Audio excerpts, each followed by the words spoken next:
Hey everyone, just got a first look here at a brand new GMRS radio. It's the Retevis RB86. This is specifically made for GMRS, and on the box it says it's IP67 rated, so that means it's intended to be waterproof. I'm going to run through really quick what comes in this kit. It was a kit specifically made by Retevis for 4x4 trucks, overlanding, that sort of activity. So it comes with the radio, coax cable, an antenna, and an antenna bracket. So it's pretty good size antenna.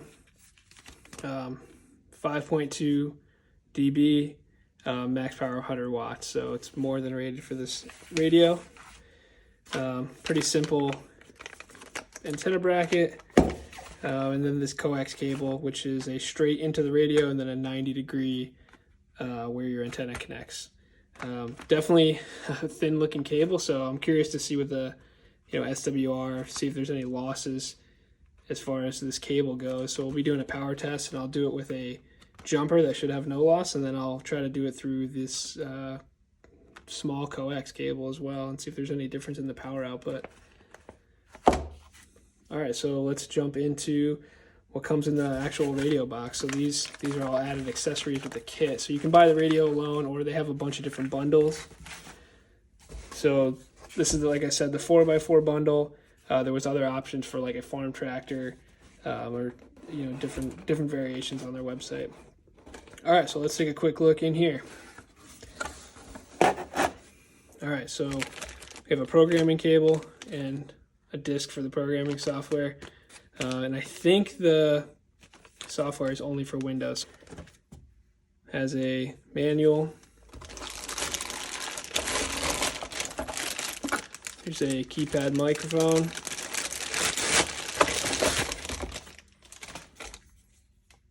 And the microphone itself also says that it's IP67 rated, so the microphone should be waterproof as well.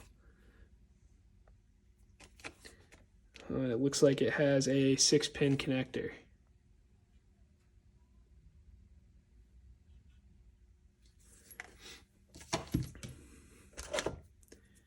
Comes with a harness.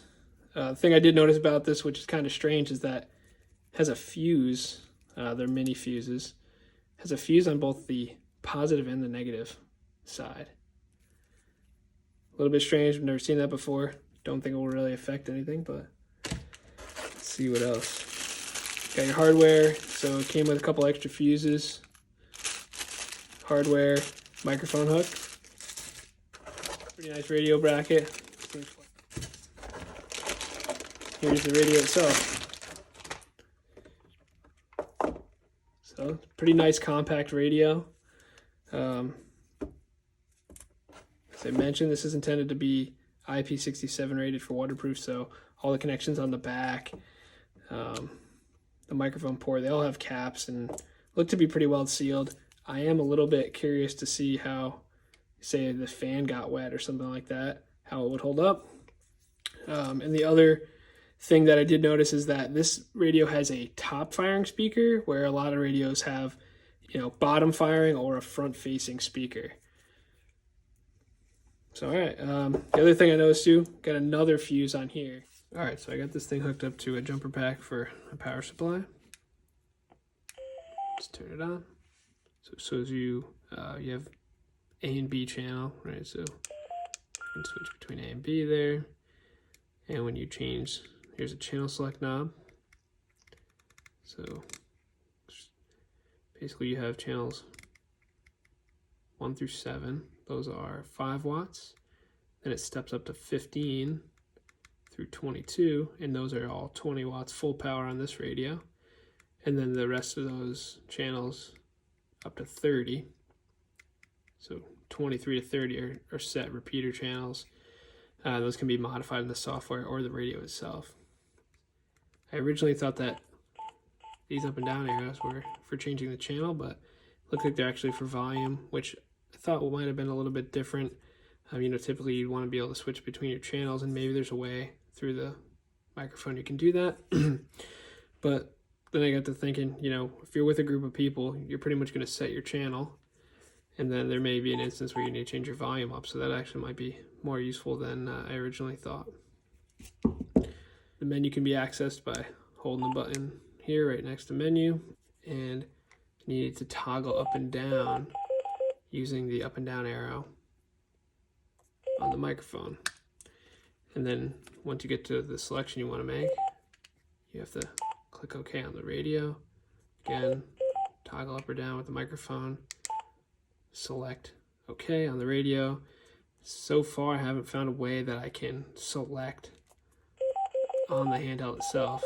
You can go up and down and make your menu changes here, but you actually have to click OK or back on the radio itself.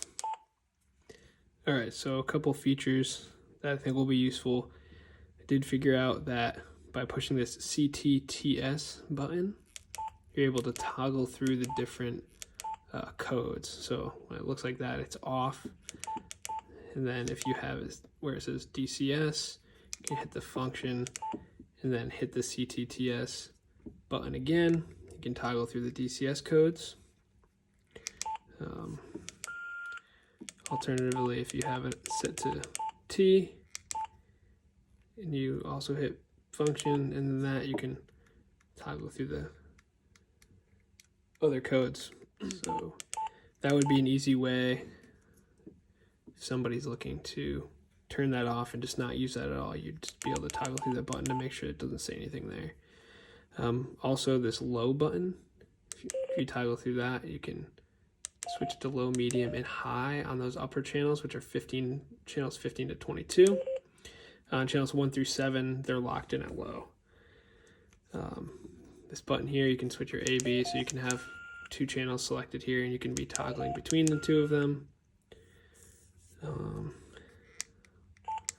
Other than that, I think that's pretty much the base functionality. Oh, one thing I did also figure out was that if we go into the menu by holding that, before I said you had to use